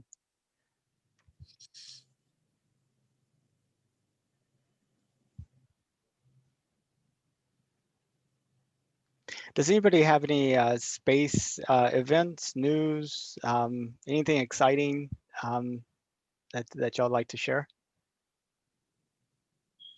I have an event coming up. Yes, the Science and Engineering Fair of Houston. Yes, I do. So this is a Science and Engineering Fair of Houston, which is a regional science fair for 23 counties. And the great thing is that we have 700 students who are persevering against COVID to present their STEM research. And we do have aerospace engineering, of course, and 16 other type of STEM areas for judges to participate. So if you're interested, definitely give me an email, and could love to have you as a judge. Requirements for judge is bachelor's degree. But in addition to that, that also will start judging the 13th to the 18th of this month, and we have 3 rounds that occurs. The wonderful thing about COVID is that we can have judges across the United States, and even in space, perhaps. But another event that we also have is called Mars Rover Celebration. And that's where students are inquiring about Mars, authentic research. They get to dress up as in a skit together, separately, socially distanced, of course. It is virtual, and be able to present their information and engineer and build a rover, which is really fun. And that's for students who are 3rd through 8th grade. Thank you so much for bringing that up. Yeah. So this is really fun. Students are right now registering. They will have until, I believe, March 5th to register. And then we will have our judges. If you're interested in judging this as well, we're looking for judges. There is no prerequisite criteria. Even high school students, undergrad students could judge the elementary and middle school students as well. And I should just flip over to the Science Engineering Fair of Houston if you're interested in that as well, this scfhouston.org. Thank you, Nathan. Let's see, I see Alexa. Hey, thanks all. Well, I guess I should make a mention, since we are talking about kids' books about space on here. So I have the world's largest collection of the entire history of kids' books about space travel from the 1800s till now. And I'm trying to figure out the best way to actually get that online. And I'll send you a message, Nathan, once I have it online and people are happy to browse through it. Happy to take any advice on what you'd like to see on that, how you want it divided out, because it's like thousands of books. So it's basically like, how to do this. But yes, I'm really excited to add new books to the collection. So happy to see that, and encourage kids to explore it. When you say you have the largest collection, you mean you actually have the physical books like Yes. they're at your home? Yes. Wow. And are you thinking about like lending them out or? No, not at this point. But I would like to do a reference site, site where the whole history is completed. I've gotten some information from some organizations too, like I have an 1800s pamphlet, from Faultless Starch, and I actually had them send me history about it. So I have some information that, is just not generally out there about how these came about. And so I'd like to have a reference site so people can see this complete history, as we keep doing more and more books and trying to get more kids interested and keeping them interested. Yeah. And what's the oldest book you have? 1800s pamphlet from Faultless Starch is probably the oldest one. Okay. And so you will go to the moon and the moon is bright because it's starched.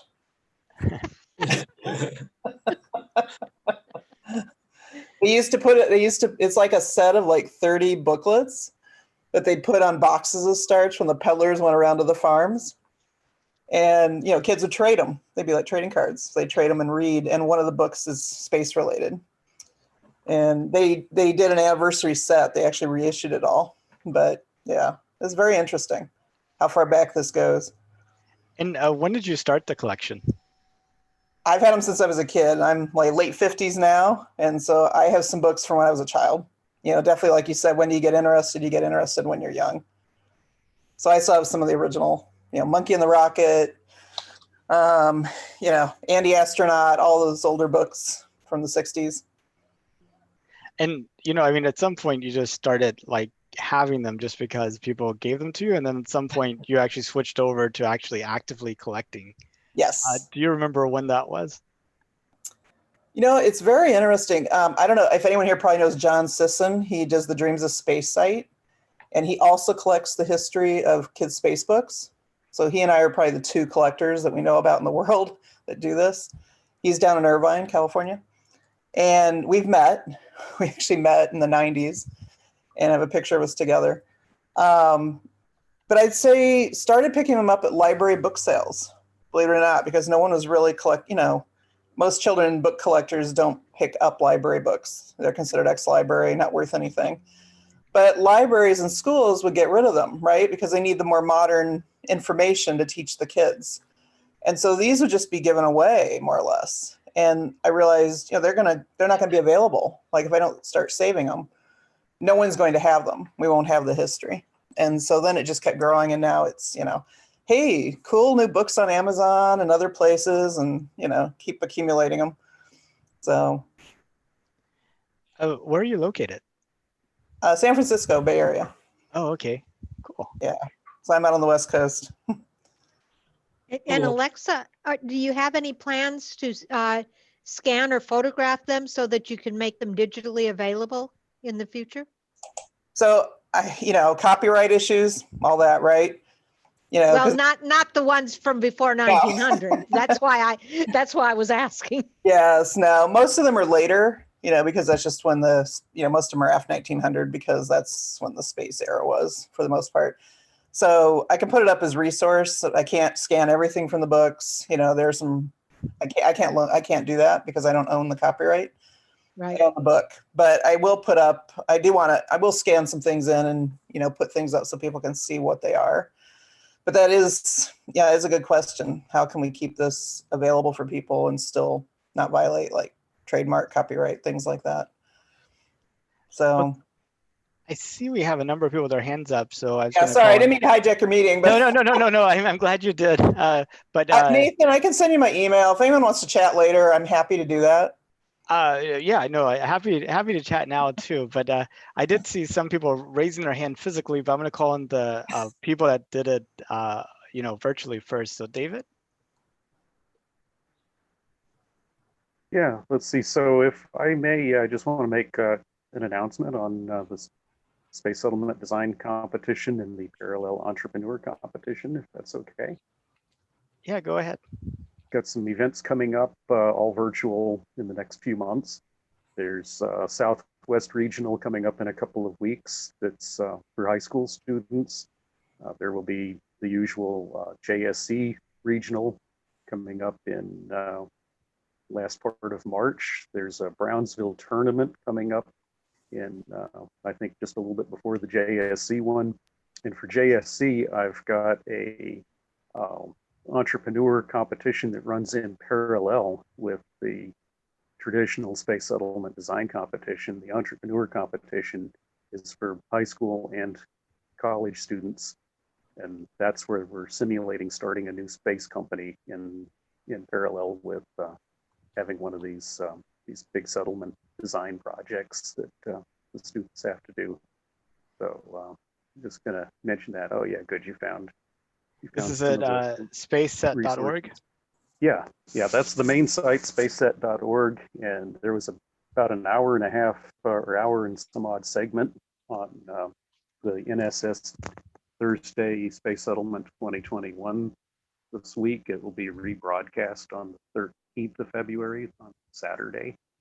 Towards the end of that whole broadcast is the whole description about how this competition works and students' insights and how they felt about being involved with it and all of that. So I've also got, if you've got access to your email, Nathan, I sent you an announcement for this new entrepreneur parallel competition that we're doing. So just wanted to get the word out that this is going on, and there's probably some good opportunities to get, at least right now, high school and some college students engaged with it. Well, sounds good. Let me see if I can find it and I'll bring it up. Ryan, go ahead. Yes. So I wanted to ask one thing, that is there any e-book or e-store available so people can access or anything like this for kids especially? And the other thing is this challenge is really exciting that David has shared. So yes. I have an answer. There is a rare and legacy bookstore in Upper Kirby called Quarter Price Books. It's on Shepherd near Southwest Freeway, and it's roughly across from Lexington. You might want to check out that place and find a rare space book. Ryan, where are you located?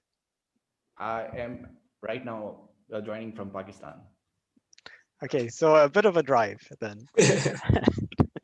So these books are especially for kids, because I have some books, aerospace book, but especially designed for kids. They are really important because we don't have such content that is exactly for their age group, especially.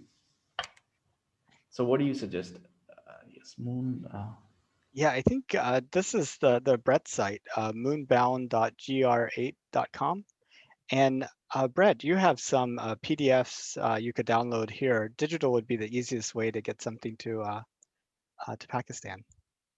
Well, we could talk, Ryan, about what would be good maybe for that age group.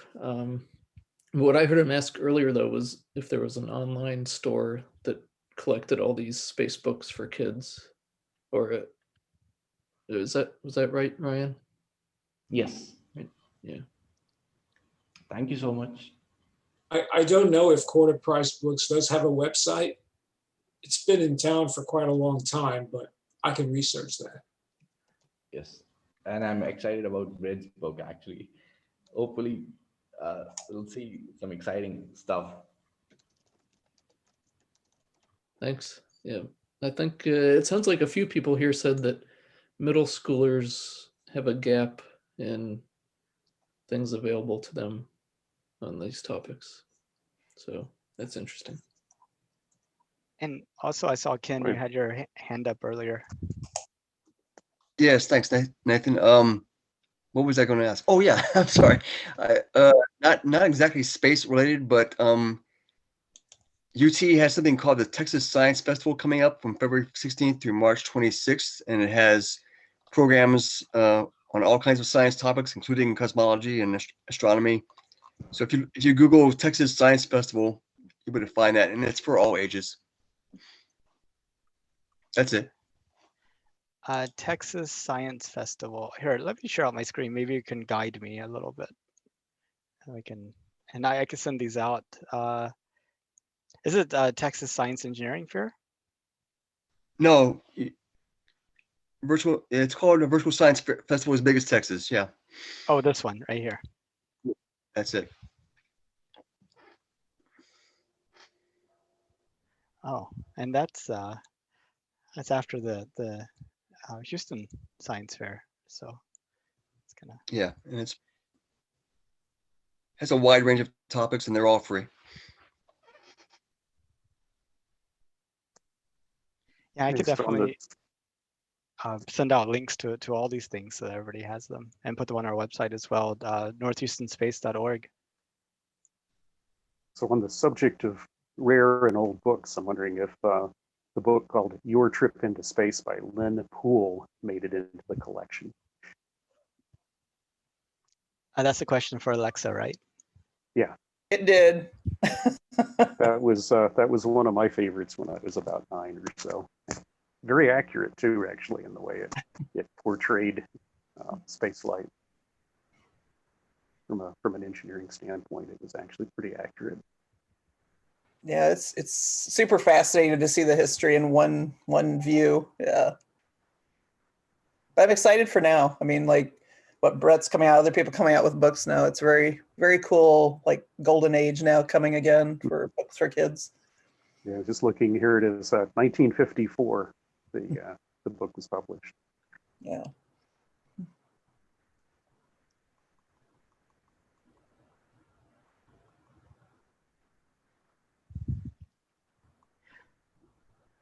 I definitely want to make sure I get in contact with Alexa and Ryan and anybody else. So, I mean, if you could just send me an email just to make sure that I do have your email address, nathan.price@northhoustonspace.org, just so that we can stay in contact. That'd be great. Perfect. Sounds good. Sounds good. Thanks, Nathan. And Ryan, I don't know of a bookstore either. When you talk about a digital bookstore, it's just kind of in pieces in different places that I've seen Yes. as far as digital. But now you've given me an idea. Yes, So because I was searching for a very long time books related to this. I found some astronomy books, but I don't find some space science books, especially designed for space or aerospace studies. There are some books for higher education or higher studies, but not for kids or primary students or K-12 students. I will go hunting. And maybe we can have some type of contest or workshop or something like that to have some community generated content that we could distribute. So Hey Nathan, if you are sending stuff out, if you want to, feel free to send out a invite, that link I sent you before, to the About Space Discord server that I set up. Oh, okay. You're welcome to include that. Just ask people to say that they heard about it from the NSS North Houston Space Society meeting, so I know where they came from. I'll set So here's access accordingly. Good. Here's a suggestion. I think having a website that listed all these books would be an awesome resource. So I happen to be on the Education Advisory Board of the Lifeboat Foundation, and they have a grant process where you can submit a grant to ask for funding to do something. So this sounds like it could be a good prospect for that, I think, or at least one that I would support. So maybe we can talk about that with Alexa and see if I that love can go that. Well, I have the kids' Spacebooks domain, so it's just a matter of getting it up. So okay. I like the idea. Yeah. Yeah, and plus the company I work for is based in San Francisco, so maybe they'll Oh, sweet. they'll bring me over there, and we can meet up for lunch or something. Post-COVID, you can check out the books. Yeah. Exactly.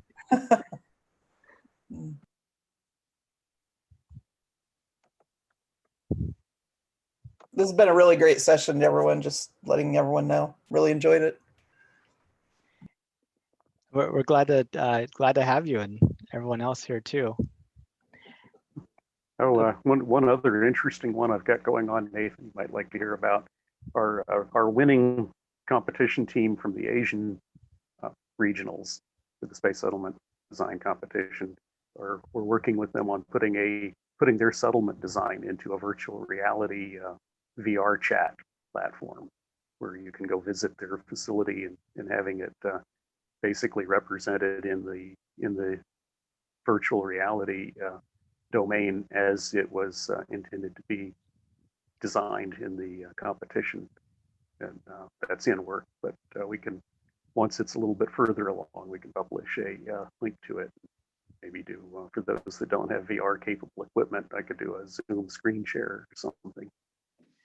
Would that be like using an Oculus? It's designed to be viewed using Oculus or one of the VR headsets, but it can also be, VR chat works in desktop mode too, so you don't have to have the headset to use it.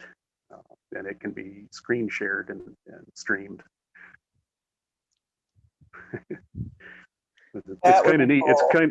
It's kind of neat because it's really one of the first steps that we did after we got the space station contracts awarded. We had old Silicon Graphic workstation machines that were doing VR design for helping figure out how to design for human factors and maintenance and things like that early on. So it's almost like, you know, they won the contract and now they're starting to do their refine their design and represent it in VR. Yeah, that sounds like a really neat thing. I've used Oculus a few times and it's so immersive. You feel like you're really, really there. Yeah. That's just made for it. Really cool idea. Barbara? You know, something that pops into my head, I spend a lot of time with Overdrive, and I used to spend even more when I was on the road more. For those of you who don't know, it's a library service that allows you to borrow things electronically online, both ebooks and audiobooks. And I'm wondering, none of the libraries that I have access through have access to books like this. And we've got the NSS here. We've got Alexa. We've got lots of other sources here of materials. And I'm wondering if we could become our own library and offer lending services on something like that. Just a thought, folks. Seems like you should be able to. I would think, and I have no idea what it takes. In a lot of places, like around here, a third of the state of Wisconsin has a single like library that they lend through electronically. So none of the small libraries have to pay fees. And I don't know how it works at all. I've never asked as to whether it's $1 million a library or what it is, but it certainly seems like something, given that we have such a unique offering. And we're hearing from around the world that people would love access to it. You know, and heck, I mean, I'd be willing to go grab my books and have them that I own and have them scanned or whatever it would take to do that, like a library would. So anyway, something to think about. Yeah, definitely. I was thinking, you know, we're actually have our meetings in the Barbara Bush Library. And just kind of highlighting the space books that they have could also be a service that we could provide. And I was thinking about things that we could offer to people, and you know, having like space-related games seemed like kind of like maybe something unique as well. I recently got a game called Terraforming Mars. Yeah. Wanted to add that when I was back in my country, New York Public Library was the only one that I had. I mean, I could have had access from outside of US, and it doesn't have any subscription fee, and whatever material that you find, a book, even a picture in some museum, it shows you where exactly is the material. And for example, you can choose your closest library that you can borrow that book, or PDF files that are shareable that you can get them. And I was just right now checking to see if I can find something that they can use it for, Ryan can use it for his kids. So in New York Public Library, there is a link for NASA educators. It has lots of free videos, free PDF files, free books that probably he can use it for his need. And even in public library, when you search for a book, you can choose the age range of the people who are the audience of those books. So, I mean, the search is very, very powerful. You can really modify that. And the Smithsonian also has things that can be accessed remotely as well. And I don't know whether they'll allow access from overseas or not. There's some restrictions on that. No, everyone can have access to that one too. So, I mean, back when I was in my country, I searched everything in New York Public Library. And then, for example, it was showing me it is in the archive of Chicago's university. So I was going to that website and then digging deeper and deeper to get what I wanted. That is a very, I mean, New York Public Library is fantastic.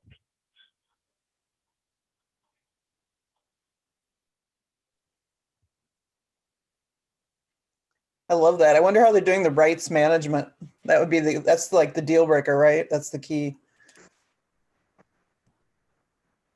But I love the idea of lending. I love the idea of putting it somehow where it can be borrowed. Well, and obviously Overdrive has figured out how to make that work. And I know it's because the library owns a physical copy of it in general. Or owns an electronic copy. So the library has actually somehow paid for a copy. So I don't know if you have to pay for their electronic copy or if the fact that you have a physical one sitting there allows the borrowing. It's certainly something that we need to look into. I'll definitely do some hunting on that. That would be a really interesting idea. Because I have a physical copy, so it's a matter of, yeah, interesting. Yeah, right. So you own it, and physically, I should be able to walk over to your house and borrow it, and there's no question, right? Right. And so the point is, you can't give 10 copies to 10 different people, but electronically, one copy to be borrowed sequentially seems not to violate the copyright rules. I've bought it. I can do with that as I please. I'm gonna go research that more in depth. Yeah, that's a very interesting idea I hadn't thought of. I like that. Thanks for bringing that up. Well, we're right approaching 4 o'clock, and it's been great having you all here. Great conversations. Please email me at nathan.price@northhoustonspace.org if you have anything to share or what have you. And I made a few notes of people to introduce to each other, so I'll do that immediately after this meeting, as well as send out a list of kind of things that were mentioned, just so you all have those as well. So if you're not on our mailing list already, just go to northhoustonspace.org and sign up for it. And I'll also put the follow-up links on our website as well. But hope you all could attend our next meeting. It's going to be the first Saturday of March 6th. And I think we'll go ahead and wrap it up here unless somebody else has something else. Just to say, we're waiting to see the book, Brett. Okay, I'll keep working on it. Thanks again. Yeah. Yep. Thank you. Great presentation. Thank you, everybody. Thank you. Bye, everybody. Thank you. Thanks, Nathan. Thank you all. Bye. Bye. Bye-bye. Bye-bye. Bye. Yeah, awesome meeting. Thanks, guys. Thank you. Great meeting. Thanks.